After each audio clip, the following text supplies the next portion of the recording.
तुमच्या कोंबड्या वारंवार आजारी पडतायत का? किंवा ग्रोथ नीट होत नाहीये का? आज मी सांगणार आहे पोल्ट्रीमध्ये लागणारी काही महत्त्वाची औषधं, जी जवळजवळ प्रत्येक फार्मवर वापरली जातात. वेलकम टू इंजिनियर पोल्ट्रीवाला. 1. ब्रोटॉन. हे लिव्हर सपोर्टसाठी वापरलं जातं.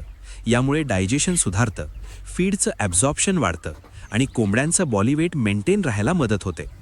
2. इम्युनोटेक. हे इम्युनिटी वाढवण्यासाठी खूप उपयोगी आहे. यामुळे बर्ड्सचं ॲपिटाईट वाढतं, स्ट्रेस कमी होतो आणि वेट गेन सुधारतो. 3. अँटीटॉक्स प्लस. हे बॉडीमधले टॉक्सिन्स कमी करण्यासाठी वापरलं जातं. यामुळे मेटाबॉलिझम सुधारतं आणि लिव्हर आणि किडनी फंक्शन्स चांगले राहतात. 4. रेस्पी हर्ब. हे रेस्पिरेटरी प्रॉब्लेमसाठी हर्बल मेडिसिन आहे.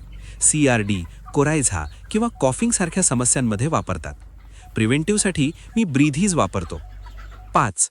Clean tab. हे पाण्याचं सॅनिटायझेशन करण्यासाठी वापरलं जातं. यामुळे सॅल्मोनेला आणि कोलाई सारखे बॅक्टेरिया कमी होतात आणि बर्ड्सना स्वच्छ पाणी मिळतं. मी सेफगार्डसुद्धा वापरतो, जे इंटेस्टिनल वर्म्स कंट्रोल करण्यासाठी उपयोगी आहे आणि डायजेशन सुधारायला मदत करतं. 6. कॉक्सिविन के. हे कॉक्सिडिओसिस डिझीज कंट्रोल करण्यासाठी वापरलं जातं. 7. ग्रोविप्लेक्स. हा न्यूट्रिशनल सप्लिमेंट आहे. यामुळे ग्रोथ, इम्युनिटी आणि फीड कन्व्हर्जन सुधारतो. 8. पल्मोक्लॉक्स वेट. हे कोलाई, सॅल्मोनेला इन्फेक्शन, रेस्पिरेटरी डिझीज, कोरायझा आणि स्ट्रेस अशा समस्यांमध्ये उपयोगी असतं. अशाच पोल्ट्री फार्मिंग रिलेटेड माहितीसाठी नक्की फॉलो करा. पुन्हा भेटूयात उद्या.